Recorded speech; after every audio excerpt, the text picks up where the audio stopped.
ఒక్కసారి కొమ్మూరి గోల్డ్ కి కాల్ చేయండి. తాకట్లో ఉన్న మీ బంగారాన్ని విడిపించి మార్కెట్ ప్రైస్ కి వాళ్ళు కొనుక్కుని మిగతా డబ్బులు మీకు ఇచ్చేస్తారు. అందరికీ నమస్కారం. వెల్కమ్ టు మనం టీవీ. నేను మీ పవన్ బెస్వాడ. మసూద్ అజహర్ జైషే మహమ్మద్ చీఫ్ తన ఫ్యామిలీ మెంబర్స్ 14 మందిని కోల్పోవడం జరిగింది.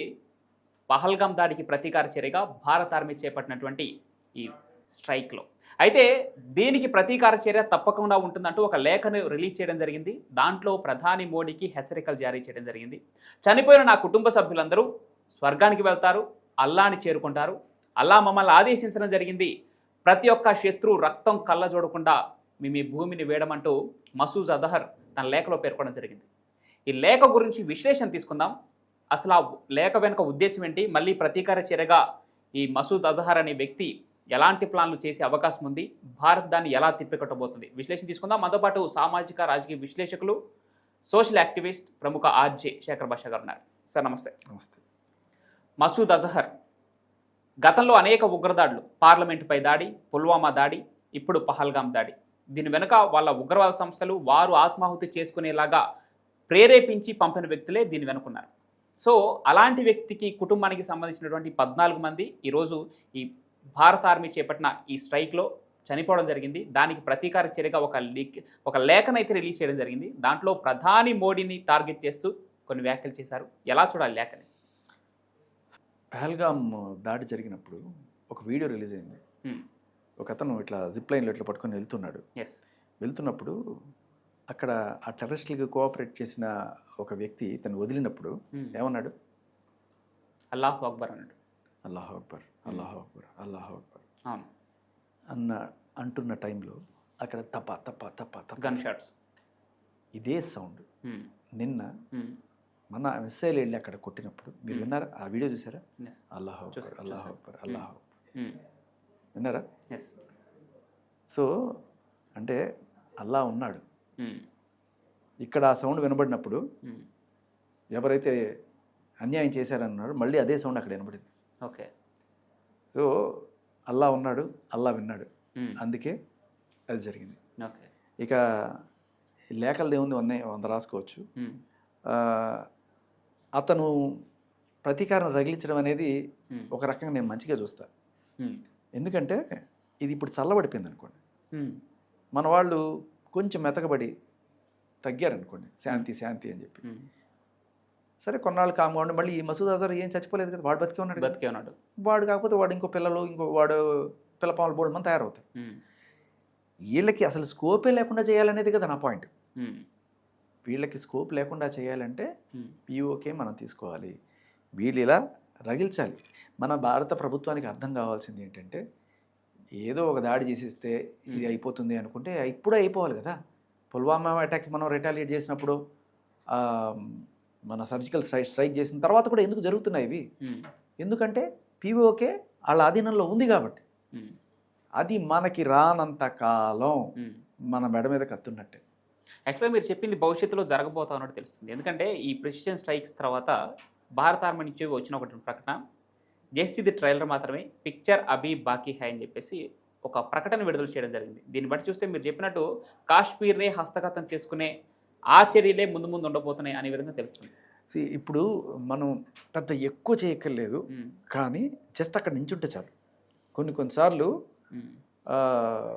మనం లిటరల్లీ దిగి ఏం చేయకుండా అక్కడ నించుంటే కూడా పనులు అయిపోతుంటాయి. ఇప్పుడు ఆర్మీ వెనక్కి తగ్గద్దు, ఏ పొజిషన్లో అయితే అలాగే ఉండాలి. అప్పుడప్పుడు ఇటువంటి అమ్మో వీడేదో చేసేస్తాడు అనే అటెన్షన్లో వాళ్ళు రెప్ప వేయకుండా అక్కడ పహారా కాస్తూనే ఉండాలి. ఎవరు? ఈ పాకిస్తానీ సోల్జర్స్ అందరూ కూడా. వాళ్ళు ఈ బార్డర్ దగ్గర ఉన్నంత కాలం అక్కడ ఖాళీ అయిపోతాయి. ఎక్కడ? ఆఫ్ఘనిస్తాన్ బార్డరు, బెలూచిస్తాన్ బార్డరు, ఇలా ఉండేయండి. వాళ్ళు ఎన్నాళ్ళు ఉంటారో ఉండేవండి, అక్కడే ఉండేయండి. ఈ లోపల అక్కడి నుంచి మొత్తం కొట్టుకుంటూ వస్తున్నారు. ఆల్రెడీ మీకు తెలుసో లేదో బెలూచిస్తాన్ లో కొన్ని ప్రావిన్సెస్ 1, 2, 3 ఆల్రెడీ వాళ్ళు సొంతం చేసుకున్నారు. పాకిస్తాన్ వాళ్ళని తరిమేశారు అక్కడి నుంచి. వాళ్ళు జెండాలు నాటేసుకున్నారు. అక్కడ పోలీస్ స్టేషన్స్ వీళ్ళందరూ గవర్నమెంట్ మార్చేశారు అక్కడ. లిటరల్లీ దట్ ఈస్ బెలూచిస్తాన్, ఇక్కడ మీకు నో రైట్స్ అని చెప్పి. ఇది ఇంకొన్నాళ్ళు జరగాలి, వాళ్ళకి అలవాటు అవ్వాలి. బెలూచిస్తాన్ వేరే దేశము అనే విషయం పాకిస్తాన్ వాళ్ళకి అర్థం అవ్వాలి. ఇది ఇక్కడ కాకుండా ఖైబర్ పఖ్తూన్ఖ్వా ఎవరైతే పష్తూన్స్, ఇది మా రాజ్యం మా దేశం అని చెప్పి. ఇప్పుడు Khyber Pakhtunkhwa is almost Afghanistan. Okay. ఎందుకంటే ఆఫ్ఘనిస్తాన్లో ఉన్న తాలిబన్సే ఇప్పుడు ఆ టీడీపీ పార్టీ తెహ్రీకే తాలిబాన్ వాళ్ళు ఎవరైతే ఉన్నారో వాళ్ళు వీళ్ళకి ఫుల్ సహకారాలు అందిస్తున్నారు. సో ఇది లిటరలీ ఆఫ్ఘనిస్తాన్గానే మనం భావించవచ్చు. ఖైబర్ పఖ్తూన్వాలో ఇప్పుడు పాకిస్తాన్ వాళ్ళ మిలిటరీ పప్పులు కూడా ఒకట్లా మనకి వాళ్ళకి ఉన్నంత స్ట్రిక్ట్ బార్డర్ కూడా వాళ్ళకి ఆఫ్ఘనిస్తాన్కి మధ్య లేదు. సో ఒక ఖైబర్ పఖ్తూన్వా, ఒక బెలూచిస్తాన్, ఇవి రెండు ఫస్ట్ సపరేట్ చేయాలి మనం. సింధు దేశం కూడా సపరేట్కి రెడీగా ఉంది, ఏది పాకిస్తాన్లో ఉన్న సింధు. బట్ దానికి కొంత టైం పడుతుంది. దాంట్లో ఇంకా అంత రెబల్ ఉంది, కానీ అక్కడ ఉన్న జియోగ్రఫికల్ నేపథ్యంలో మిలిటరీ చాలా ఈజీగా వెళ్ళగలుగుతుంది అక్కడికి. సో కాబట్టి అక్కడ కొంత టైం పడుతుంది. బట్ ఈ రెండింటిని మనం కనుక సపరేట్ చేయగలిగితే, సపరేట్ చేయడం అంటే ఇప్పుడు ఆల్రెడీ ఒక మంచి మూమెంట్ నడుస్తుంది. ఇప్పుడు కాకపోతే ఇంకెప్పుడు అనేది నాకు వస్తుంది. This is the weakest time Pakistan has ever been in this all time అనమాట. ఇంత వీక్గా పాకిస్తాన్ ఎప్పుడు లేదు. ఈ ఆపర్చునిటీని మనం తీసుకొని మనం కనుక చేసి బంగ్లాదేశ్ని ముక్కలు చేసినట్టే ఒక బెలూచిస్తాన్ని, ఒక ఖైబర్ పఖ్తూన్వాని 2 ముక్కలు చేసి వాళ్ళకి చూపించాలి. అండ్ ఇంకొకటి, చేసే ముందో లేకపోతే తర్వాతో ఎప్పుడైతే ఇండియా మేము బెలూచిస్తాన్ని సపరేట్ దేశంగా గుర్తిస్తున్నాం అని ఎందుకు చెప్పట్లేదు? చెప్పాలి. అలాగే ఖైబర్ పఖ్తూన్వాని కూడా మేము సపరేట్ దేశంగా గుర్తిస్తున్నాం, లేకపోతే దీన్ని ఆఫ్ఘనిస్తాన్ పార్ట్గా మనం గుర్తిస్తున్నాం అని మనం చెప్పేయచ్చు. ఇప్పుడు ఎప్పుడైతే మన పిఓకే మన కాశ్మీర్ ఏదైతే పార్ట్ ఉందో వాడు ఆక్రమించుకొని నాది అని చెప్పి వాడు మ్యాప్ వేసుకొని ఎత్తున్నప్పుడు, అంటే ఇక్కడ అంతర్జాతీయంగా దేశ అంతర్గత విషయాల్లో జోక్యం చేసుకోవడం ఏ దేశం సామాన్యంగా అయితే, అంటే వాడి అంతర్గత పూర్లో ఏ దేశం జోక్యం చేసుకోదు. ఇక్కడ మనం ఎందుకు కలగ చేసుకోవాల్సి వస్తుంది పాకిస్తాన్ అంటే, మన పాక్ ఆక్రమిత కాశ్మీర్ మనది కావాలని చెప్పేసి పోరాటం ఎప్పటి నుంచో జరుగుతూ ఉంది. కానీ ఈ నేపథ్యంలోనే అక్కడ ఉగ్రవాద సంస్థలు ఎక్కువైపోయి ఆ ఉగ్రదాడులు భారతదేశాన్ని ఎఫెక్ట్ చేస్తున్న ఇంపాక్ట్ మన భారతదేశ ఆర్థిక వృద్ధిపైన పడుతుంది. కాబట్టి మన దేశం ఆ పిఓకే వరకు స్పందించచ్చేమో, మరి పాక్ అంతర్గతంగా ఎలా స్పందించాలి? అదే అంటారు. ఇప్పుడు పాకిస్తాన్ దీంట్లో మీరు ఇజ్రాయెల్ని మేము దేశంగా గుర్తించట్లేదు అని చెప్తారు. ఓకే, ఎందుకు చెప్తారు వాళ్ళు? వాళ్ళకి అలాగే ఇజ్రాయెల్ వాళ్ళు పాకిస్తాన్ పాస్పోర్ట్ వ్యాలిడ్ కాదని ఇప్పటికీ చెప్తారు. వాళ్ళు మేము దీని దేశానికి కూడా అంటే వాళ్ళు ఒకళ్ళు ఒక మాట అనడం వల్ల ఏమైపోదు. ఓకే, కానీ దాని ఎఫెక్ట్ చాలా గట్టిగా ఉంటుంది. ఇప్పుడు బెలూచిస్తాన్ని మేము సపరేట్ దేశంగా గుర్తిస్తున్నాం అనే విషయాన్ని మనం చేయాలి. ఓకే, దీన్ని భారత్తో పాటు ఎవరైతే సమర్థిస్తారో వాళ్ళందరూ ముందుకు రండి అని యూఎన్లో ఒక రెజల్యూషన్ తీసుకురావాలి. బెలూచిస్తాన్ సపరేట్ దేశం అని 50 కంట్రీస్ చెప్పేసాయి అనుకోండి. Okay, that's it. వాళ్ళు ఆల్రెడీ టెరిటరీ రిలీజ్ చేసుకున్నారు, వాళ్ళకి ఒక రాజ్యాంగం, వాళ్ళకి ఒక గవర్నమెంట్ వచ్చేస్తుంది. ఇప్పుడు ఆఫ్ఘనిస్తాన్లో వచ్చేసినట్టే రావాలి, మనం తీసుకురావాలి. అది అక్కడ ఉన్న ప్రజల ఆకాంక్ష. అది ఎంతమంది వాళ్ళని చంపుతున్నారు, అక్కడ చంపుకొని తింటున్నారు. వాళ్ళైనా మనుషులే కదా. ఇప్పుడు ఇలా నువ్వు తరతరాలుగా టెర్రరిజం చేస్తూనే ఉన్నావు. మనం ఏం చేస్తున్నావు? ఏదో ఒక దాడి చేసి వచ్చేస్తున్నాం.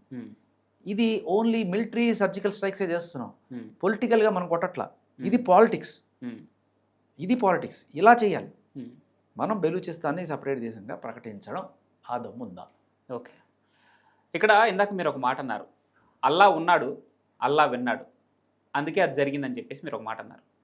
మరి మసూద్ కూడా అదే చెప్తున్నాడు, అల్లా ఉన్నాడు, అల్లా దగ్గరికే వెళ్ళారు నా కుటుంబ సభ్యులు, అల్లా మమ్మల్ని ఆదేశించాడు, ప్రతీకార చర్య ఉండబోతోంది, ప్రతి శత్రువు రక్తం చెందిస్తామని చెప్పి చెప్తున్నాడు. మరి ప్రతీకార చర్యకే దిగితే భారత్ ప్రతిస్పందన ఎలా ఉండబోతుంది అనుకోవచ్చు? అసలు అక్కడ వరకు వస్తుంది, అంత ఛాన్స్ ఉంది అనుకోవచ్చా మళ్ళీ? రైట్. ఈ ప్రకటనని కొంచెం సీరియస్గానే తీసుకోవాలి మన దేశ ప్రభుత్వం. అండ్ ఖచ్చితంగా ఇక్కడతో అయిపోయింది అనుకుంటే పొరపాటు. ఆ మసూద్తో వెనకాల ఎవరున్నారు వాళ్ళందరి సంగతి కూడా ఇదే టైప్లో అయిపోతే తప్ప మనం విశ్రమించలేం. ఎందుకంటే వీడు ఖచ్చితంగా మళ్ళీ దుమారాన్ని పోగు చేస్తాడు. ఖచ్చితంగా ఇప్పుడు పాకిస్తాన్ పాలిటిక్స్ పరిస్థితి ఏంటి? ఈయన ఎవరో ఈ చీఫ్ ఎవరైతే ఉన్నాడో వాడు ఇంకో 3 ఏళ్ళు ఉందాం అనుకుంటున్నాడు. అండ్ అలాగే ఇప్పుడున్న గవర్నమెంట్ మీద అసలు వేస్ట్ అది ఇదని వచ్చేస్తుంది. మనం ఏది చేయకపోతే, ఏదో ఒకటి చేయకపోతే, ఇప్పుడు ఇండియాకి ఏదో రకంగా మనం గెచ్చకపోతే మన రాజకీయ ఉనికి కరువైపోతుంది అనుకునే స్టేజ్లో వీళ్ళు ఖచ్చితంగా ఏదో ఒక చర్యకి దిగుతారు. కాకపోతే మనం విజిలెంట్గా లేకపోతే దెబ్బతింటాం. అండ్ వాళ్ళు దిగేలోపే మనం దీన్ని సాఫ్ చేసుకోవాలి. వాళ్ళు దిగడానికి ఆస్కారం లేకుండా ఫుల్ ప్రూఫ్గా మన దేశాన్ని చేసుకోవాల్సిన పరిస్థితి ఇప్పుడుంది. అది నిన్న జరిగినటువంటి అంటే భారత ఆర్మీ చేపట్టినటువంటి ఈ స్ట్రైక్స్లో మసూద్ అజహర్ కూడా హతమయ్యాడు అని వార్తలు వస్తే యావత్ భారతదేశమే సంతోషించింది. కానీ ఉన్నపాటుగా అతను ఒక లేఖ రిలీజ్ చేయడం, ఇండియన్ గవర్నమెంట్కి ప్రతి ఇండియన్కి వార్నింగ్ ఇస్తూ ఆ లేఖలో కొన్ని కీలక వ్యాఖ్యలు చేయడం ఇప్పుడు చర్చనీయాంశం అవుతుంది. ఎటకేలకు అతి త్వరలోనే ఈ ఉగ్రవాద సంస్థలతో పాటు ఉగ్రవాద మూలాలను కూడా పెకిలించి వేయాలని ఖచ్చితంగా కోరుకుందాం. Thank you sir.